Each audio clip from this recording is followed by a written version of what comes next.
साथियों नमस्कार। आज 28/7/2021 को ग्राम पंचायत तरईमाल में स्थित सिंघल इंटरप्राइजेस की जन सुनवाई का आयोजन तरईमाल स्थित बंजारी मंदिर प्रांगण में आयोजित की गई थी, जो इस कोरोना काल में पूर्ण रूप से अवैधानिक है और सरकार ने अपने ही नियमों का उल्लंघन करते हुए यह जन सुनवाई का आयोजन किया है। इस जन सुनवाई में 11 बजे से लेकर 5 बजे तक यह जन सुनवाई आयोजित की जानी रहती है। यह समय निर्धारित रहता है। अगर लोग ज़्यादा हैं, लोग अपनी बात रख रहे हैं तो 5 बजे से अधिक तक भी यह जन सुनवाई चलती है, परंतु जिला प्रशासन द्वारा 11 बजे जन सुनवाई का शुभारंभ किया गया और 12 से 1 बजे के मध्य समाप्त कर दिया गया, जिससे इस क्षेत्र के जो लोग हैं वे अपनी बातों को नहीं रख पाए, जिससे इस क्षेत्र के जो लोग हैं उनके जो बोलने का अधिकार है, जो अभिव्यक्ति की आज़ादी संविधान द्वारा प्रदत्त है, उस संवैधानिक अधिकारों का हनन होता दिख रहा है। 28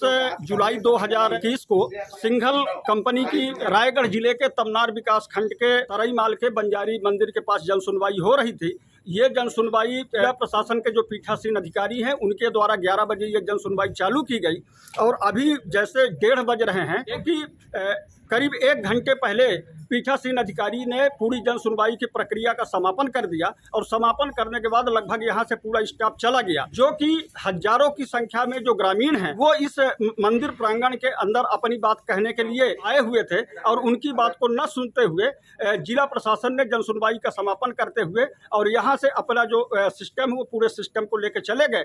जब हमने अपनी बात रास्ते में वो मिले और हमने उनसे पूछा कि जन सुनवाई की प्रक्रिया, उन्होंने कहा कि समापन कर दिया गया। और आप देख सकते हैं कि जो हमने आवेदन लेके यहाँ आए हैं उस आवेदन की उन्होंने हमको रास्ते में पावती दी और समय से पहले इस तरह से जन सुनवाई खत्म कर देना, ये तो पर्यावरण के किसी भी मुद्दे को हम आप सामने नहीं रख सकते। इतनी प्रदूषण, इस उद्योग की इतनी IS कभी आसपास डंपिंग, किन्हीं मुद्दों को हम रख सकते हैं। अब हम विरोध करने जाए तो जाए कहाँ? खास करके ये जो हम क्षेत्र है तरईमाल बंजारी प्रांगण है, यह आदिवासी पैसा एक्ट कानून के तहत आता है और इसमें ग्राम सभा के अधिकारों के हनन के बाद इसमें पैसा कानून के अधिकारों के हनन की बात है, महिला अधिकारों की बात है, यहाँ के पर्यावरणीय मुद्दों की बात हम रखने आ रहे थे, सामाजिक प्रभाव आकलन की बात हम यहाँ रखना चाह रहे थे, पर्यावरण के संबंध में यहाँ के हालातों पे हम अपनी बात रखना चाह रहे थे। तो पहले से ही गैर संवैधानिक तरीके से यह जन सुनवाई हो रहा था और अब फिर से एक और गैर संवैधानिक अनुच्छेद, संविधान का अनुच्छेद 19 जो हमको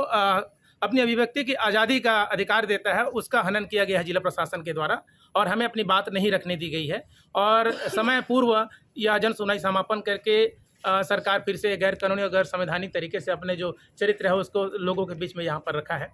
आज जैसे समय दिया गया था कि 5 बजे तक का जन सुनवाई में समर्थन या विरोध या करना है, बहुत सारे पॉइंट है जो कि आज मैं यहाँ पर विरोध करने आया था। 1 बजे जब आने से मालूम चला कि जन सुनवाई पहले ही समाप्त कर दी जा चुकी है, जबकि यह नियम के बिल्कुल विपरीत है। जब 5 बजे तक का समय दिया गया है तो कोई आए या नहीं आए, 5 बजे तक का इंतजार करना चाहिए था। इससे नहीं लगता कि आगामी भविष्य में यहाँ पे किसी किस्म की न्याय इस राज्य में और इस जिले में आदिवासियों के प्रति होगी, न महिलाओं के प्रति होगी। किस हद तक यहाँ पे औद्योगिकीकरण का जो एक तांडव मचा के रखा है, जिला प्रशासन जिस तरीके से सह दे रही है, यह आज बहुत दुर्भाग्यजनक है। ये काला दिन हमको आज देखने को मिल रहा है। यहाँ से डंडा डेरा सब कुछ उठ चुका है, तो क्या जरूरत था ये नाटक करने का? कागजों पे ही पहले ही सिंगल इंटरप्राइजेस को दे देते आदेश फैक्ट्री का विस्तारीकरण के लिए। क्यों लाखों रुपए खर्च किया गया? क्यों सारे सरकारी कर्मचारियों को बुला करके उनका ड्यूटी का समय खराब करवा करके शासन को करोड़ों रुपए की क्षति पहुंचाई गई? आखिर इसके पीछे किसका हाथ है? मैं जिला प्रशासन, राज्य सरकार और केंद्रीय वन पर्यावरण मंत्रालय से अनुरोध करूंगा कि इस पूरी प्रक्रिया को संज्ञान लेते हुए इस पूरी जन सुनवाई प्रक्रिया को पुनः प्रारंभ करें, जिससे लोग, जो प्रभावित एरिया के लोग हैं, वो अपनी बात को कह सकें। मैं राजेश गुप्ता, जिला रायगढ़, छत्तीसगढ़ से इंडिया अनहट के लिए।